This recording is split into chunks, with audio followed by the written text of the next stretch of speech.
ओम ज्ञानतिमिरन्धस्य ज्ञानाञ्जनशलाकयां चक्षुरुन्मिलितं येन तस्मै श्रीगुरुवे नमः। श्रीचैतन्यमूलं स्थापितं येन भूतले स्वयं रूपं तामयं ददान्ति स्वपदान्तिकं वन्देऽहं श्रीगुरुं श्रीगुरुं वैष्णवांश्च श्रीरूपं साग्रजातं शरणं साद्वैतं साद्वैतं परिजनं सहितं कृष्णचैतन्यदेवं श्रीराधा कृष्णपादां सर्वं श्रीललिता विशाखान्वितांश्च हे कृष्णा करुणा सिंधु दीनबंधु जगतपते गोपेश गोपिका कांत राधा कांत नमस्ते तप्त कांचन गौरांगी राधे वृंदावनेश्वरी सुभानुसुत देवी प्रणमामि वाञ्छाकल्पतरुभ्यश्च कृपा सिन्धुभ्यैव च पतितनां पावनेभ्यो वैष्णवेभ्यो नमो नमः। जय श्री कृष्ण चैतन्य प्रभु नित्यानंद श्री अद्वैत गदाधर शिवासादि गौर भक्तवृंद। हरे कृष्णा कृष्ण कृष्ण हरे राम राम राम हरे हरे। ओम नमो भगवते वासुदेवाय। ओम नमो भगवते वासुदेवाय। ओम नमो भगवते वासुदेवाय। नारायण नमस्कृत्यं नरं चैव नरोत्तमं देवीं सरस्वतीं नष्टप्रायेषु भद्रेषु नित्यं भागवत सेवया भक्तिरुत्तमं श्लोके भवतीर्भवति नष्टति। कृष्णाय वासुदेवाय देवकी नंदनाय च कुमाराय नंदाय नमो नमः। हरे कृष्णा। अभी हम चर्चा कर रहे थे, जैसा कि हमने पिछले श्लोकों में पढ़ा कि भीष्म देव जी का जो देह त्याग था वो बहुत ही दिव्य था, जिसमें श्री राधा पार्थसारथी के दर्शन करते हुए और पांडवों को राजपाट में लगे देख के और साथ में ही पूरे जो जो उनकी इच्छा थी कि राज सिंहासन एक सुरक्षित हाथों में रहे, इस प्रकार से उन्होंने शरीर को छोड़ा। और हमने ये भी बताया था कि जब भी भागवतम में बताया गया कि जब भी हम कोई किसी भी प्रकार का कोई दिव्य पुरुष जो है शरीर त्यागता है तो एक प्रकार का जो है तिरोभाव होता है। किसी भी प्रकार का शोक संतप्त नहीं मनाया जाता, ना शोक होता है ना, शोक नहीं होता। इसमें क्या है, तिरोभाव हो रहा है। एक महान आत्मा जो है शरीर छोड़ के जा रही है, तो वहां पर क्योंकि उनका जो इस शरीर को त्यागना एक बहुत ही दिव्य कार्य था, तो 47वें श्लोक में बताया गया है कि वहां पर कृष्ण जो है, कृष्ण के पास जाने की जो सुखद चर्चा की गई है। और साथ ही साथ ये बताया गया है एक महान वैष्णवों के दर्शन करने के लिए पूरे संसार से लोग वहां पर प्रकट हुए। वो कौन थे? वो भी एक महान वैष्णव थे। तो एक महान वैष्णवों को दर्शन करने के लिए एक सारे महान वैष्णव वहां उपस्थित थे। ठीक है, तो बहुत ही दिव्य समारोह जो हो रहा था वहां पर। इसमें क्या है कि जो भीष्मदेव जी का शरीर का त्यागना है उसको भगवान ने बहुत ज्यादा महान बना दिया। महान क्यों बना दिया? भगवान प्रस्तुत करना चाहते हैं अपने महाजनों द्वारा कि किस प्रकार का सिद्धांत प्रकट होना चाहिए, भक्ति किस प्रकार की होनी चाहिए, भगवान को पाने की इच्छा किस प्रकार होनी चाहिए, और उस व्यक्ति का जो देहांतरण होता है, जब वो व्यक्ति शरीर छोड़ के गोलोक धाम जाता है, तो किस प्रकार से उसका स्मरण किया जाए। और जो शरीर छोड़ रहा है, जो जो दिव्य पुरुष है जो भगवान की भक्ति कर रहा है, जब वो शरीर छोड़ता है तो वो क्या सोचता है, क्या देखता है, उसकी इच्छा क्या होती है, इन सारी बातों पे चर्चा हुई। आज हम लेंगे श्लोक संख्या 48 को, कैंटो 1 चैप्टर 9 श्लोक संख्या 48। श्लोक संख्या 48। ततो युधिष्ठिरो गत्वा स कृष्णो गजहय पितरम पितरम हाँ सत्वम आसगंधारी च तपस्विनी।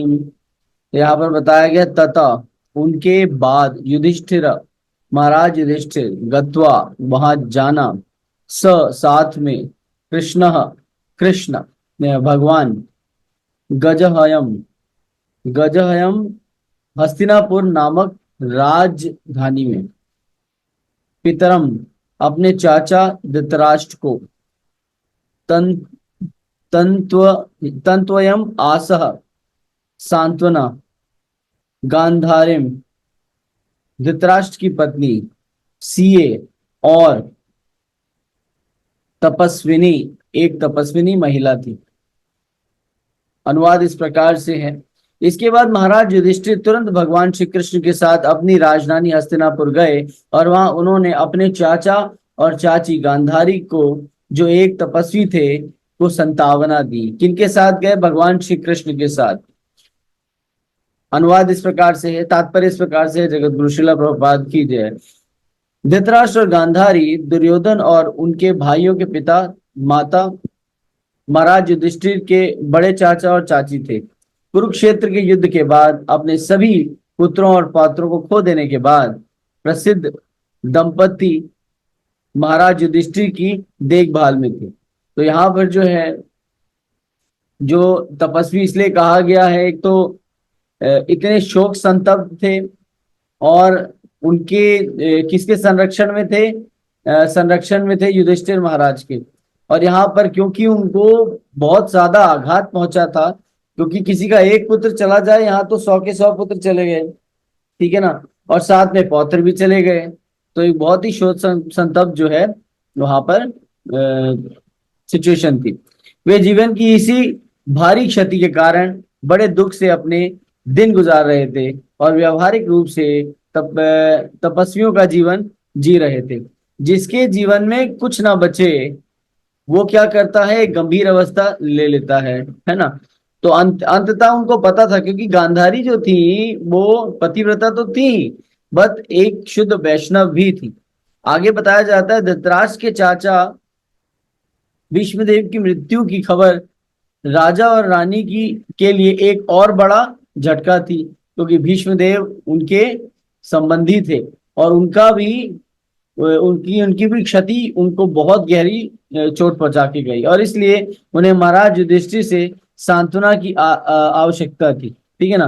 तो यहाँ पर जो है, क्योंकि दोनों बिल्कुल अकेले पड़ गए, क्योंकि पूरे संसार में वो अपने पुत्रों के अलावा किसी से इतना प्रेम नहीं करते थे, है ना, और सारे ही पुत्र मारे गए। उसके बाद जो संबंधी थे वो भी समाप्त हो गए। तो क्या हुआ? उनको अकेलापन महसूस हुआ। और एक युधिष्ठिर महाराज ही थे जिन पे उनको आसरा था, और वो जानते थे कि युधिष्ठिर धर्मराज हैं, वो मुझसे उतना ही प्रेम करते हैं जितना मुझसे दुर्योधन प्रेम किया करता था। और वे तुरंत भगवान कृष्ण के साथ मौके पर पहुंचे और शोक संतप्त धृतराष्ट्र को अपने और भगवान दोनों के दयालु शब्दों से संतुष्ट किया। तो अपने शब्दों से और भगवान के शब्दों से उनको संतावना देने का प्रयास किया।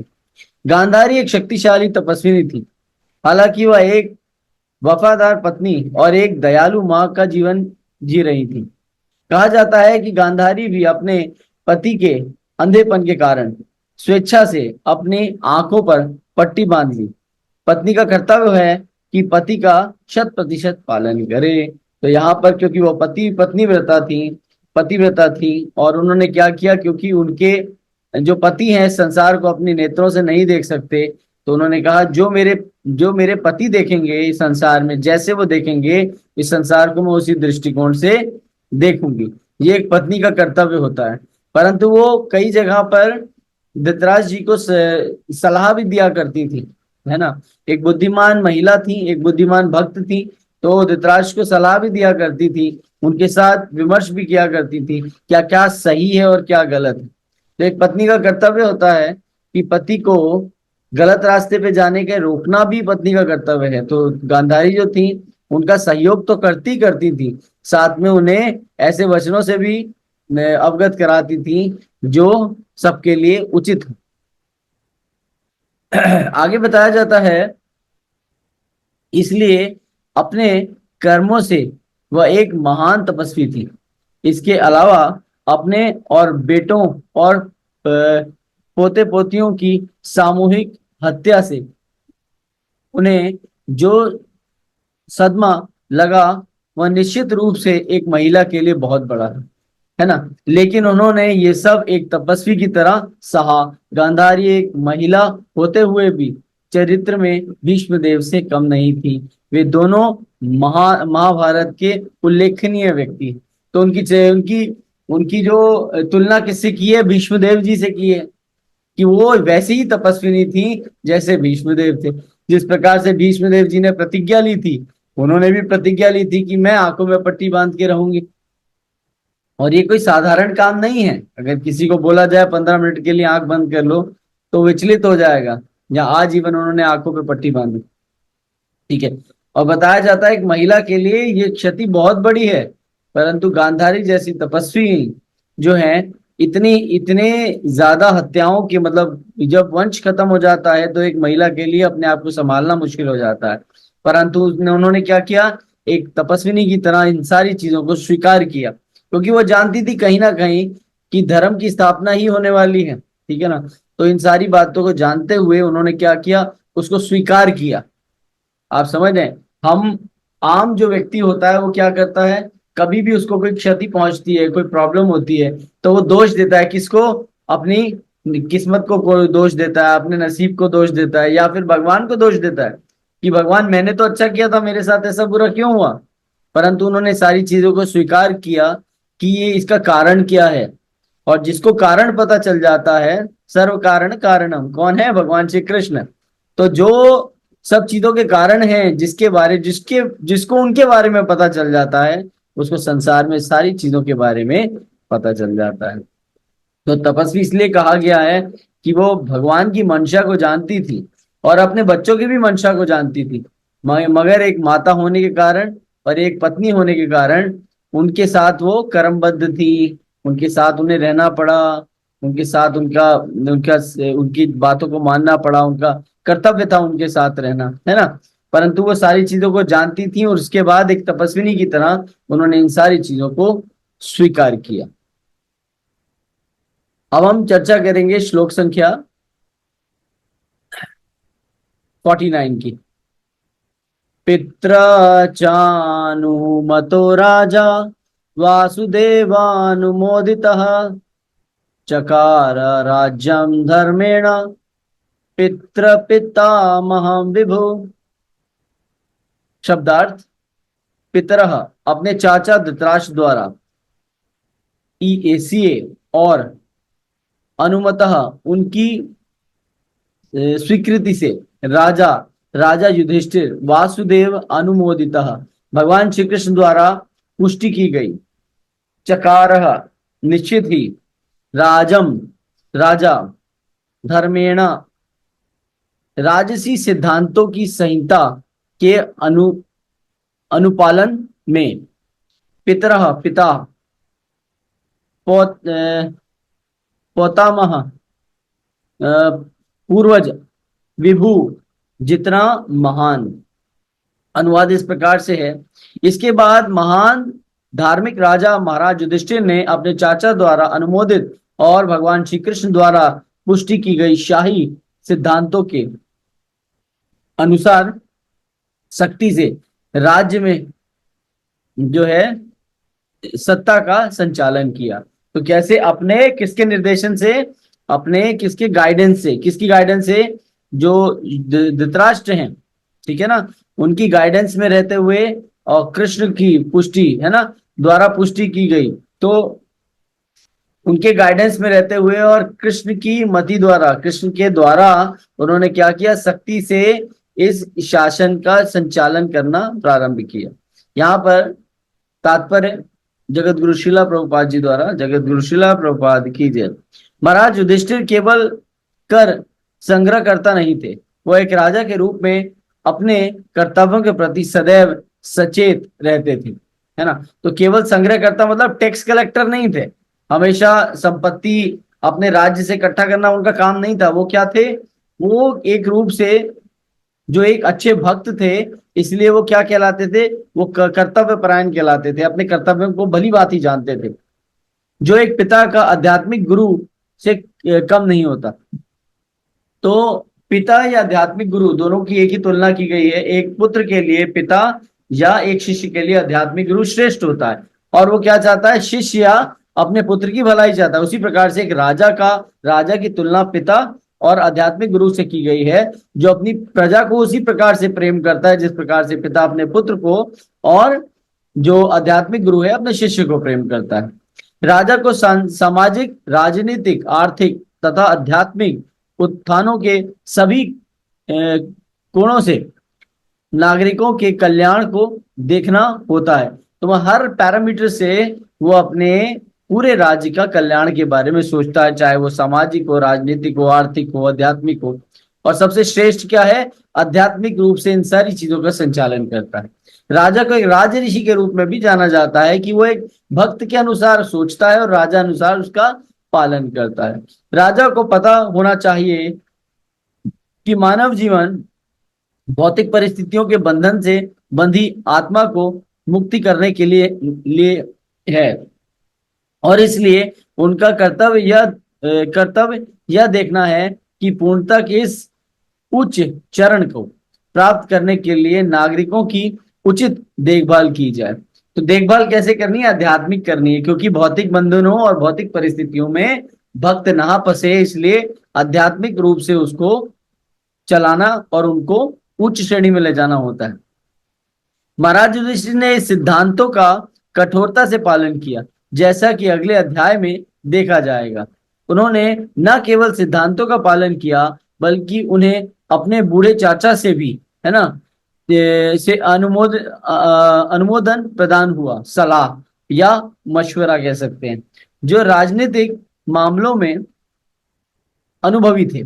और इसलिए इसकी पुष्टि भगवत गीता के दर्शन के वक्ता भगवान श्री कृष्ण ने भी की थी। तो यहाँ पर वो अपने जो धृतराष्ट्र, जो अपने चाचा हैं, उनसे उन्होंने क्या किया, उनसे सलाह मशवरा लिया और उनसे क्या किया, उनकी सलाह अनुसार इस कार्यभार को संभाला, क्योंकि वो अनुभवी थे, क्योंकि उनको वो पूरा वैसा ही सम्मान दे रहे थे जैसा एक पुत्र अपने पिता को देता है। महाराज युधिष्ठिर के आदर्श राजा और एक महान महाराज युधिष्ठिर जैसे प्रशिक्षित राजा के अधीन राजशाही सरकार का अब तक का सबसे बेहतर रूप है। तो यहाँ पर बताया महाराज युधिष्ठिर का जो आदर्श राजा है, तो वो क्या था, उस समय का सबसे बेस्ट राजा थे, और उस समय मतलब बहुत ही सुखद समय था जिस समय उन्होंने राजपाट संभाला। जो आधुनिक गण राजाओं या लोगों की सरकारों से बेहतर है। अधिकांश लोग, विशेष रूप से इस कलयुग में सभी जन्मजात शूद्र हैं, जो मूल रूप से नीच, कम प्रशिक्षित, दुर्भाग्यशाली और बुरी तरह से जुड़े हुए हैं। वे स्वयं जीवन के सर्वोच्च आदर्श लक्ष्य को नहीं जानते। तो अभी जितने भी नेता हैं या राजा हैं, वो क्या हैं, सब निम्न कोटि के हैं। उनको किसी प्रकार का प्रशिक्षण नहीं है, या वो नीच जाति के हैं या शूद्र हैं, क्योंकि शूद्र का मतलब जिसकी बुद्धि शूद्रों वाली चलती हो। तो अभी ऐसा कोई राजा नहीं है जो उनकी तरह सोच सके। वो स्वयं जीवन के सर्वोच्च आदर्श लक्ष्य को नहीं जानते, वो अपने जीवन का भला नहीं जान सकते, वो जो सत्ता या संसार अपनी प्रजा का भला कैसे कर सकते हैं। इसलिए उनके द्वारा दिए गए वोटों का वास्तव में कोई मूल्य नहीं है। तो जो जनता भी ऐसे शूद्रों को चुन लेती है, उन वोटों का कोई मूल्य नहीं होता, ठीक है ना। और इस प्रकार ऐसे गैर जिम्मेदार वोटर से चुने गए व्यक्ति महाराज युधिष्ठिर जैसे जिम्मेदार प्रतिनिधि नहीं हो सकते। तो महाराज युधिष्ठिर जो थे अद्वितीय थे, मतलब इसलिए उनको धर्मराज कहा जाता था कि एग्जैक्ट परफेक्शन के साथ वो सारे कार्य करते थे। उनको पता था जीवन का लक्ष्य क्या है, इसका उद्देश्य क्या है, और वो ये भी जानते थे, क्योंकि वो भक्त थे, वो जानते थे कि आध्यात्मिक तरीके से संसार को चलाया जाए जो कि चलने योग्य है। और क्योंकि हम भौतिक तरीके से चीजों को चलाना चाहते हैं, हमें उसमें खुशी नहीं मिलती। राजा को किस प्रकार का होना चाहिए, राजा को राजऋषि होना चाहिए, एक भक्त के अनुसार सोचना चाहिए कि कैसे इनकी आध्यात्मिक उन्नति हो सके, है ना। किसी व्यक्ति को आप एक बार खाना खिला सकते हो, 2 बार खिला सकते हो, इस जन्म में उसको थोड़ी देर के लिए सुख दे सकते हो, परंतु उसको परमानेंट सुख अगर किसी को देना है तो केवल एक ही कार्य करना होगा, उनको भगवत नाम से जोड़ना होगा, भगवान के नाम से जोड़ना होगा, भगवान से उसकी रुचि स्थापित करनी होगी, तब जाके आप जो है किसी का भला कर सकते हैं, अन्यथा भला नहीं करते। इस प्रकार श्रीमद् भागवतम के पहले स्कंद के 9वें अध्याय के भक्ति वेदांत तात्पर्य समाप्त होता है, जिसका शीर्षक है भगवान श्री कृष्ण की उपस्थिति में भीष्म देव का देह त्याग। तो यहाँ पर जो है युधिष्ठिर महाराज जो है एक एक एक परफेक्ट राजा, एक परफेक्ट राज ऋषि के रूप में अपने आप को प्रस्तुत कर रहे हैं भगवान के द्वारा। कि किस प्रकार से राजा की जो दृष्टि होनी चाहिए, जो उसके विचार होना चाहिए, जो एक्चुअली एक विजनरी राजा होता है, उसका कर्तव्य क्या है। उसका कर्तव्य है वो एग्जैक्टली एक आध्यात्मिक गुरु की तरह होता है कि व्यक्ति को सारी सुविधाएं तो मिले, परंतु उसका चरम लक्ष्य क्या हो कि भगवान की प्राप्ति करना, तभी उसको संतुष्टि मिल सकती है ना। पर दुखे दुखी और पर सुखे सुखी, है ना, कि दूसरों के दुख से दुख होता है और दूसरों के सुख से हमें सुख मिलता है, ऐसा राजा होना चाहिए, है ना। और दूसरों का सुख राजा किसमें देखता है, जब वो जानता है कि भक्त जो है केवल भगवान की सेवा में ही सुखी रह सकता है, तभी उसको सुख का अनुभव होता है। परंतु क्या होगा, हम क्या सोचते हैं, हम सोचते हैं क्षणिक भर का सुख ही सुख है, परंतु वो सुख नहीं होता है। तो यहाँ पर हमने 7 विषयों की चर्चा की पूरे पहले स्कंद में। फर्स्ट कैंटो चैप्टर 9 में हमने है जो है पूरे 3 4 5 6 7 विषयों की चर्चा की, जिसमें भीष्मदेव जब शैया पे आए तो उन्होंने सबका वेलकम किया, वहां पर सब एकत्र हुए। टाइम प्लेस सर्कमस्टांसेस जैसे वो चाहते थे कि मुझे जैसे, अब इसमें क्या था, पहले हमने 1 से 11वें श्लोक में हमने चर्चा की कि भीष्मदेव ने सबको वेलकम किया, भगवान को वेलकम किया, वहां सारे देवी देवता उपस्थित थे, पांडव उपस्थित थे। तो 1 से 4 श्लोकों में हमने किया जो है पांडवज और कृष्ण जो है भीष्मदेव से मिलने आते हैं। और पांडव कैसे आते हैं, वैसे सच के आते हैं जैसे एक भव्य जो राजा होता है बहुत सुंदर तरीके से अपने आप को प्रदर्शित करता है। और ये सलाह कौन देते हैं, भगवान श्री कृष्ण सलाह देते हैं कि तुम ऐसे सज के जाओ कि तुम्हें भीष्म पितामह देखें और तुम्हें देखते ही खुश हो जाएं, है ना, कि तुम्हें देख के उनको प्रसन्नता हो, जो वो चाहते थे जीवन में, आज वो उस चीज को देखें कि जो इतना बलिदान दिया है सबने धर्म के लिए, उसका जो निष्कर्ष निकला है, जिस राजगद्दी को वो चाहते थे कोई संभाले आके, आज उस पे वो व्यक्ति बैठा है जिसको वो चाहते थे कि वो बैठे। फिर 5 से 8वें श्लोक में हमने क्या किया कि इस संसार में जो भीष्म देव जी हैं वो कितने श्रेष्ठ हैं, इसकी चर्चा हमने की, है ना। भगवान श्री कृष्ण उनकी व्याख्या कर रहे हैं कि कितने महान व्यक्ति हैं, महाजनों में श्रेष्ठ हैं और कर्तव्य परायण है ना। फिर हमने चर्चा की कि भीष्मदेव सबका वेलकम करते हैं, भगवान को नमन करते हैं और किसको ज्ञान बांटते हैं, सारे पांडवों को, 5 पांडवों को दिव्य ज्ञान देते हैं कि किस प्रकार से हमें भगवान के प्रतिनिधि के रूप में संसार को चलाना चाहिए, एक भक्त के कर्तव्य क्या होते हैं। फिर दूसरे में हमने जो दूसरा पार्ट था उसमें हमने चर्चा की 12 से 17 तक, है ना, कि भीष्मदेव जी पांडवों को जो है प्रोत्साहन दे रहे हैं। जो हमने 12 13 14 15 16 17 में चर्चा की, इसमें भीष्मदेव जो है उनको प्रोत्साहन दे रहे हैं कि एक राजा का कर्तव्य क्या होता है ना। और फिर हमने चर्चा की 18 से 24 तक कि भीष्मदेव ग्लोरीफाई कर रहे हैं किसको, कृष्ण को, कि कृष्ण राधा पार्थसारथी के रूप में उनके सामने उपस्थित है, जिनकी उन्होंने स्तुति की है, जिनको उन्होंने हमेशा भजन किया है जिनका, तो वो आज क्या है, शरीर छोड़ने के समय जो है भगवान कृष्ण के सामने, अपने भगवान श्री कृष्ण के सामने उपस्थित हैं और भगवान उन्हें नारायण रूप में दर्शन दे रहे हैं। और वो सबको बता रहे हैं कि अगर जो भगवान को पाना चाहता है, अगर उनका स्मरण करता है पूरे जीवन, तो भगवान वाकई उनको अपने दर्शन देते हैं। और यहाँ पर उनकी व्याख्या हुई है भीष्म देव की कि महाजनों में श्रेष्ठ है, या फिर 12 महाजनों की चर्चा हुई, है ना। और कि भगवान जो है भक्तों के लिए किसी भी परिस्थिति को अपने ऊपर ले लेते हैं, भगवान हर परिस्थिति में भक्तों की रक्षा करते हैं। और युद्ध निश्चित था और युद्ध में विजय भी निश्चित थी, इस बात की पुष्टि हुई कि भगवान भक्तों को हमेशा सुख में रखना चाहते हैं और क्या करते हैं, उनके संरक्षण भी करते हैं, उनसे प्रेम भी करते हैं। फिर हमारी चर्चा हुई 25 से 28 में, ठीक है, जिसमें कि जिसमें कि धर्म के बारे में हमने चर्चा की, एक व्यक्ति का धर्म क्या होता है ना। तो एक बद्ध जीव होता है, एक मुक्त आत्मा होती है, एक बद्ध आत्मा होती है।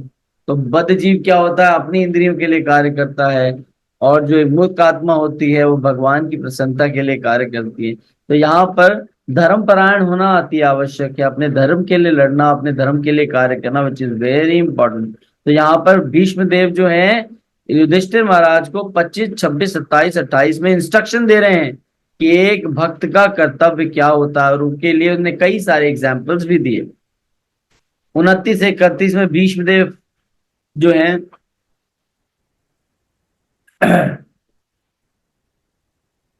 जो है कृष्ण की, भगवान श्री कृष्ण की व्याख्या कर रहे हैं, उनके सौंदर्य का, उनके रूप का, है ना, व्याख्या कर रहे हैं। जो युद्ध स्थल में उनको दर्शन कर रहे हैं उसकी चर्चा कर रहे हैं, कि युद्ध स्थल में जब उनके दर्शन हो रहे हैं सामने, उसकी चर्चा बता रहे हैं।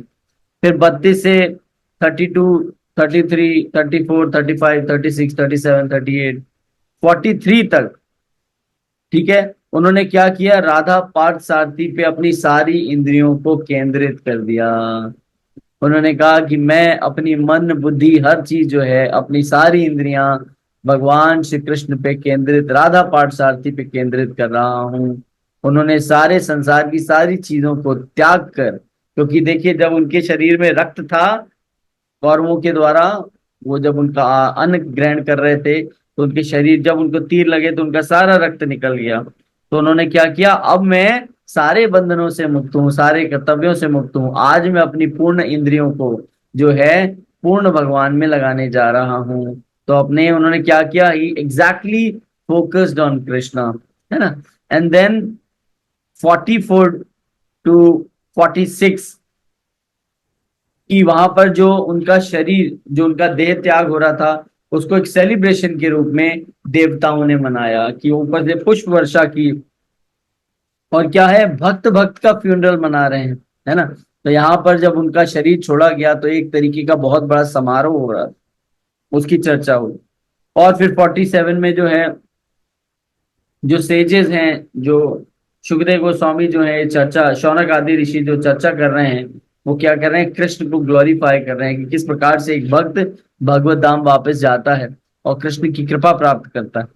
फिर 48 to 49 हमने चर्चा की कि जो युधिष्ठिर महाराज हैं, उन्होंने जब राजपाट अपने हाथ में ले लिया तो अहंकार नहीं आया। उन्होंने क्या किया, पूर्ण रूप से अपने जो अपने जो चाचा थे धृतराष्ट्र, उनके पास गए, उनकी सहमति ली, उनकी प्रार्थना की, उनको सांत्वना दी भगवान श्री कृष्ण के साथ, और भगवान श्री कृष्ण की सलाह से तो राजपाट को एक इस तरीके से चला रहे हैं जैसे जैसे एक राज ऋषि को चलाना चाहिए, एक धार्मिक राजा को अपने कर्तव्यों का पालन करना चाहिए, उस प्रकार से अपने पूरे राज्य का संचालन वो कर रहे हैं सख्ती से। ऐसा नहीं कि उन्होंने सबली वेरी लाइटली छोड़ दिया, वो क्या कर रहे हैं, कई रूपों में, आध्यात्मिक रूप में, आर्थिक रूप में, राजनीतिक रूप में, हर हर पैरामीटर को देखते हुए उन्होंने क्या किया, अपने राज्य को एक संतुलित रूप से, आध्यात्मिक रूप से जो है चलाने का प्रयास कर रहे हैं, है ना। तो यहाँ पर बताया जाता है धर्मराज जो है, महाराज युधिष्ठिर जो है, धर्मराज इसीलिए कहा जा रहा है कि उनकी श्रेष्ठता इतनी ज्यादा है। तो यहाँ आज हमारा 1.9 जो है समाप्त होता है, पासिंग अवे भीष्मदेव, भीष्मदेव का देह त्याग। जो कि इससे हमें आज शिक्षा मिलती है कि व्यक्ति का जो जीवन होता है वो बिल्कुल भक्ति में ओतप्रोत होना चाहिए, तब जाके आप अंतिम समय में, जब आपका अंतिम समय आता है, विच इज वेरी इंपॉर्टेंट, एक व्यक्ति का जन्म लेना और व्यक्ति का जीवन यापन करना, और अब जीवन में शरीर को छोड़ना, छोड़ने का समय जो होता है शरीर का, which is very important in your life, that is the most important task. तो कहा जाता है भौतिक जगत में कई सारी योनियों में हमें आने का मौका मिलता है, मगर मनुष्य योनि एक बार मिलती है, और मनुष्य योनि में हमें विचार करना चाहिए कि कितना सौभाग्य हमें मिला है, कि हम, हमारे पास ये मति है कि हम अपना शरीर कैसे छोड़ें, है ना। और भगवान के हाथ में वो गति है कि हमारा शरीर कहाँ जाएगा, आप समझ रहे हैं। तो हमारी मति है, और भगवान की, हमारी गति भी भगवान निर्धारित करेंगे। तो हमें ये पता होना चाहिए। अभी पीछे हम चर्चा कर रहे थे, तो अभी हम जो हमारे गुरुदेव श्रील गोपाल कृष्ण गोस्वामी महाराज, जो अब जो है भगवान के धाम गोलोक धाम में के निवासी हैं, तो उस समय भी हम चर्चा कर रहे थे कि ये जो जीवन है ना बड़ा बहुमूल्य है। और हमने ग्लोरिफिकेशन सुनी, उसमें ये निष्कर्ष निकल के आया कि अगर हमें प्रभुपाद जी और गुरु महाराज जी जैसे हमारे ऊपर शेल्टर ना होता, तो मान लीजिए आप टूटी फूटी भी भक्ति कर रहे हैं, उसमें भी आपको फल मिल रहा है। भले आप नाम में रुचि नहीं भी है, तब भी आपको नाम की महिमा के बारे में पता है, ये सबसे महत्वपूर्ण बात है। आप बात मेरी समझिए। भले आपको हरे कृष्णा महामंत्र के नाम में रुचि नहीं है, फिर भी आप ले रहे हो, आपको उसकी इंपॉर्टेंस का पता है, यही बहुत महान बात है। आप समझ रहे हैं? तो ये कहने का मतलब है कि एक एक मल के कीड़े को उठा के राजगद्दी पे बैठा देने वाली बात है। मैं अपनी बात करूंगा फॉर एग्जाम्पल कि मेरी इतनी क्षमता नहीं है कि मुझे इस स्थान पे बैठना चाहिए, परंतु क्योंकि मेरे गुरुजन प्रभुपाद और गुरु महाराज जैसे आचार्य हमें मिले, इस वजह से आज हम ये पढ़ पा रहे हैं, सुन पा रहे हैं, कुछ कर पा रहे हैं। अन्यथा हमारी बुद्धि भौतिक आसक्तियों में लगी रहती। आप समझ रहे हैं? भले हम अपने जीवन में कुछ भी करते हो, हम चाहे थोड़ा सा बाहर घूमने चले जाते हो, अपनी और नौकरी कर लेते हो, अपना काम कर लेते हो, फिर भी हम क्या है, हमारी कनेक्टिविटी टूटती नहीं है। आप समझ रहे हैं? हम कुछ भी कर रहे होते हैं, चलो चलो भागवतम का टाइम हो गया, चलो चलो जप करने का टाइम हो गया। तो मतलब हम कहीं ना कहीं हमें हमारा चुनाव किया गया गुरुजनों के द्वारा, और भगवान के पास मतलब भगवान ने गुरुजन भेजे कि इस व्यक्ति को चुनो, ये नाम जपेगा, ये चश्मा लगा के जो बैठा है जिसका नाम गोविंद है, इसको पकड़ के लाओ, ये भगवान का शुद्ध भक्त बनेगा, इसके पुराने कर्म बहुत अच्छे हैं। अच्छा, इसको अकेला मत छोड़ो, इनके लिए फिर एक इनकी सहयोगी लेके आओ, फिर अनु माता जी को लाए, इनको भी पकड़ के लाओ, ये दोनों मिलके भगवान की भक्ति करेंगे। ठीक है ना? इनके गाइडेंस के लिए हाँ माता जी भी हैं। तो ऐसी माता कहा जाता है, जो भक्त होते हैं आप धन्य हैं। आपको हम प्रार्थना करेंगे भगवान से कि आप हमेशा आध्यात्मिक जगत में उन्नति करें, क्योंकि आपके द्वारा ही ऐसे भक्त हमें मिले हैं। ये तो सौभाग्य की बात है कि गोविंद प्रभु जी जैसे और अनु माता जी जैसे भक्त हमारे जीवन में आए। तो कहने का मतलब है भगवान का चुनाव है, गुरुजनों का चुनाव है, और हमें गाइडेंस देने के लिए एक शुद्ध वैष्णव भी हमारे बीच में रहते हैं। ठीक है, जैसे दर्शन कृष्ण प्रभु हैं, है ना? तो शुद्ध वैष्णव है, ठीक है ना? तो ये हमें पल पल पर कहीं कहीं आचरण दिखाते हैं अपना। आप समझ रहे हैं? ये डांटेंगे नहीं, कुछ कहेंगे नहीं, मगर अपने आचरण से दिखाएंगे कि भक्ति कैसे करनी चाहिए। तो हर व्यक्ति ये एक kind of this is the chain actually, कि एक दूसरे से कुछ ना कुछ हम सीख रहे हैं, ये कनेक्टिविटी है। आप समझ रहे हैं इस बात को? तो that is very important to understand कि हम पे बहुत असीम कृपा है कि हम गुरु महाराज और प्रभुपाद जी के कहीं सहयोगी बने, या हम पे कृपा हो गई उनकी, तो हमको सौभाग्यशाली मानना चाहिए अपने आप। ठीक है। अमृत रूप ने शायद कुछ कहना चाहती हैं, तो मैं ऑडियो